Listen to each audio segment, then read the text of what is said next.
What's up, everybody? John the Morgile here. Gonna do a brand new video for you. Hope you enjoy it. We're gonna respond to a video which claims to debunk the flat earthers and prove a ball Earth. In this video, what they do is they debunk a valid point made by flat earthers by contorting that point into an invalid straw man argument, which can then be attacked and, of course, easily defeated. If it doesn't make sense yet, it should by the time this video is through. So let's start from the beginning. We've all seen tons of high-altitude weather balloon footage where the Earth curvature can be seen in all of its glorious sphericity. Most people will scoff at the idea of a flat Earth as a direct result of footage from such flights as the famous Felix Baumgartner Red Bull jump from space. Since we can clearly see the curvature of the Earth from 20 miles up, then the Earth is most certainly a sphere, as they say. The problem is, when you send up your own weather balloon without using a fisheye lens, the pronounced curvature that we saw in the other videos no longer exists. Now, what does this prove? Does it prove the Earth's flat? Well, not necessarily. What it proves is that the videos such as the Red Bull jump were exaggerating and even inventing whole cloth Earth curvature, deliberately or otherwise. I personally tend to believe that this specific jump was indeed deliberately faking Earth curvature, as there were several cameras attached to the Red Bull capsule, all of which create the illusion of drastic, obvious Earth curvature. I don't think that can be done by accident, but not all of the cameras were so oriented. There was one, the interior camera facing out towards the front hatch, which actually shows the horizon that conspicuously lacks the curvature found in all the other cameras on the same capsule. But that is a bit besides the point. The point is, in videos like this one that we're reviewing here, the globetards have completely confused the issue at hand so as to give the appearance that flat earthers are claiming that videos without fisheye lenses prove the Earth is flat. Now, this is a distortion of the truth. Videos such as this one really only prove one thing. They prove that the curvature that we've all seen from classic weather balloon footage was manufactured by video trickery. Now, the question is, if the Earth were actually a sphere, then why would anyone need to fake Earth curvature from high-altitude balloon flights? Now, of course, the fisheye lenses used in such flights as the Red Bull jump from space do indeed create the illusion of curvature at any altitude. So whether you're 10 feet up or 10 miles up or 20 miles up, the fisheye lenses will create this illusion. So like if you're standing on a basketball court using a fisheye lens, I suppose the basketball court is a sphere, right? The orientation of this curvature that we see apparently through a fisheye lens depends on the angle of the camera towards the horizon. So it will cause convexity if the horizon is below the camera's line of sight, and it will cause concavity if the horizon is above the camera's line of sight. Now, this tells me that the people responsible for setting up the cameras for the Red Bull jump were deliberately faking curvature, as all of the fisheye cameras are perfectly oriented to produce this apparent curvature. It is very unlikely that they would accidentally set all their cameras up to fake Earth curvature, right? And of course, if you study the proportion of the apparent fake curvature relative to the altitude in, like, say, the Red Bull jump, it doesn't stack up to a ball with a radius of 4,000 miles. In other words, the Red Bull jump implies that we live on planet New Mexico, according to the ridiculous amount of curvature that you see there. And of course, in typical globe-tard fashion, instead of conceding that the point that they were wrong about classic balloon footage proving the round Earth, they actually just ignore the spirit of that actual issue at hand. They try to use their own ignorance as proof of how stupid flat earthers are. In this video clip, the famous dog cam high-altitude flight is claimed to show Earth curvature, even though no fisheye lens was used. Now, this is very deceptive as a small degree of curvature we see is the result of two factors, neither of which are geological rotundity. The primary factor is the fact that the horizon appears at the level of the camera, 360 degrees around the observer. In other words, the horizon is an equidistant circle around the observer, slightly below the level of the eye. Now, this is true even at low altitudes where there are no obstructions towards the horizon in all directions, such as even out at sea. So, for example, if you climb to the top of a mast at a ship at sea, the illusion of curvature is still apparent and is generated by the same principle that we see in the dog cam flight. Now, there are other factors involved, including refraction, but the point is the horizon is an optical phenomenon, not a geometric one.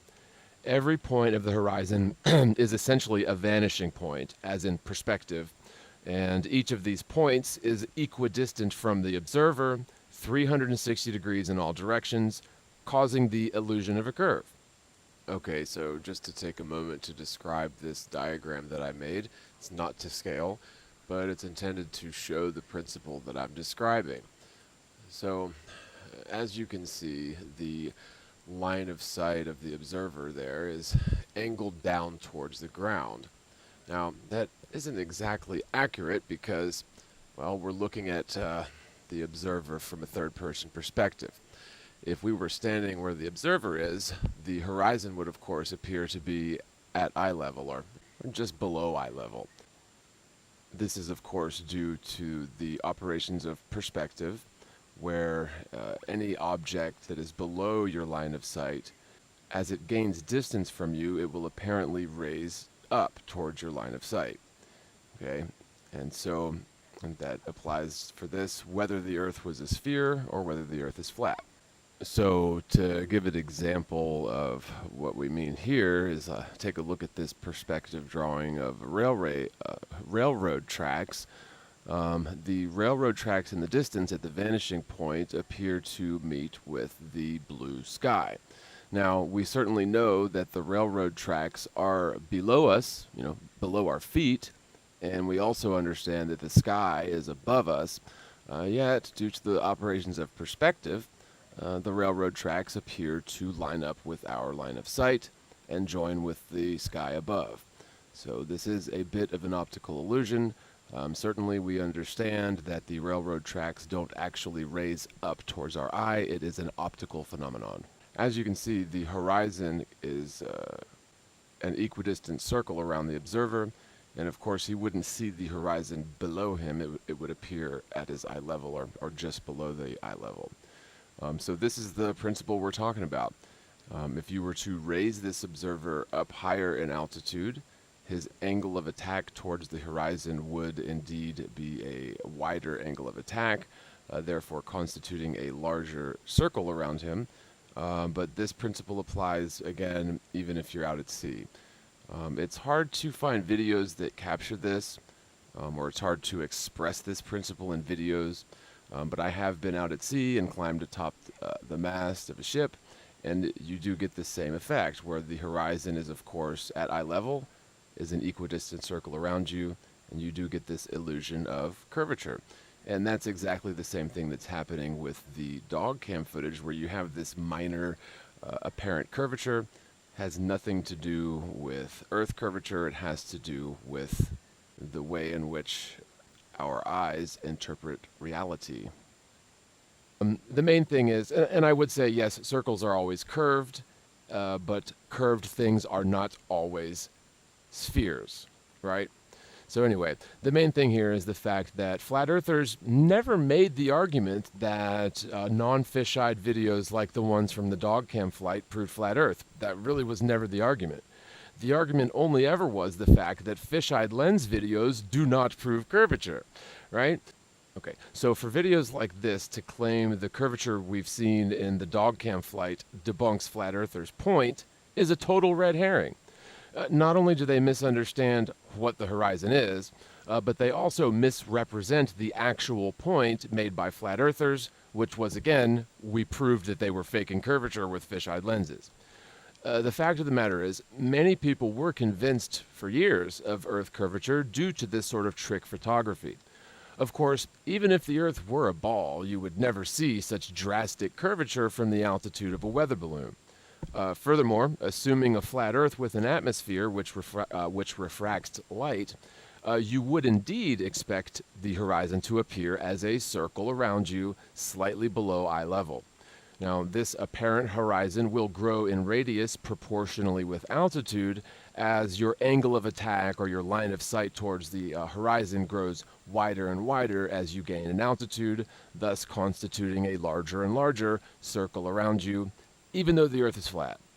So, once again, the globetards use their ignorance as a weapon against the truth and will always try to subtly repackage valid flat Earth arguments into something that they can present as proof of the globe Earth.